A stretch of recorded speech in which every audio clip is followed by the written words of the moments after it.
we were segregated and lived that way, and we knew where we could go and where we couldn't go, and that was a lot of limitations on everything that we did or said. It was South Carolina. It was deep and it was strong, and you made sure you stayed in your place. Becoming the first African-American female elected to the Virginia House of Delegates was exciting. It was frightening in some ways. It was unsettling in some ways. I hired an African-American woman from Richmond as a legislative assistant over the telephone. We were African-American women who were often mistaken as the maids. I've actually had 11 surgeries. I've had 9 knee surgeries, 2 shoulder surgeries, cracked ribs, concussions, dislocated fingers, dislocated shoulder, separated shoulder, and the list just continues to go on. The sacrifices that I made were all worth it.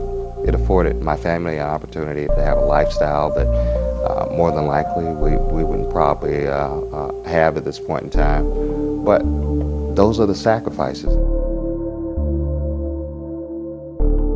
I didn't think I was gifted. I felt that I worked hard. I would outwork anyone. And you know, going into medicine, and particularly being a surgeon, that's a marathon. So you have to pace yourself. You have some good legs of the race and you have some bad legs of the race, but you can't get discouraged. And it was a long course. It was 4 years of pre-med college, 4 years of medical school. I did a master's in public health. Then I did about 7 years of surgery. So you're talking about delayed gratification. Hopefully young people are seeing that. It's not a quick fix. It took years and years and years. And I didn't start my career until 36.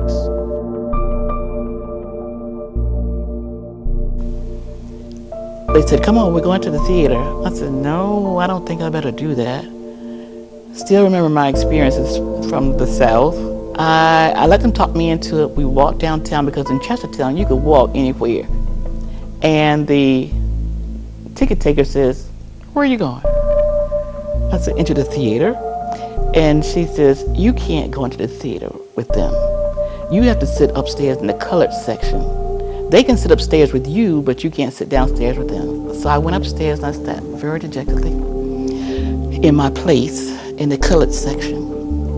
And all of a sudden I heard of all this noise where everybody from Washington College had come up to sit with me. And they talk about a celebration in my spirit. You know, it was a very emotional time for me.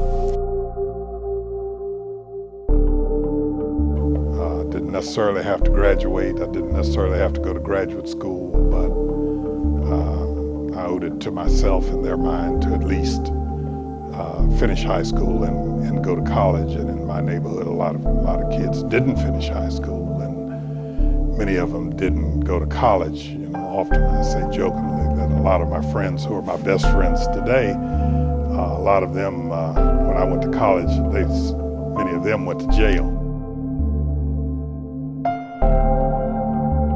My mom woke my brother and I up, and she said, okay, you're gonna get ready for school now. Pat, you're the oldest, you're responsible for your brother. You hold his hand, take him to school, you hold his hand, bring him back from school. I thought about that thing, and I still remember that boy ripping my doll baby's head off. So I didn't want to hold his little hand. But as we approached the imaginary line, I quickly reached back and grabbed his hand. And I held it very tightly, because on both sides of the street were these policemen, and the parents, or some of the parents, or some adults, we don't know who they were behind them. And those policemen were there because of massive resistance. Breaking barriers, charting courses, making history in Hampton Roads.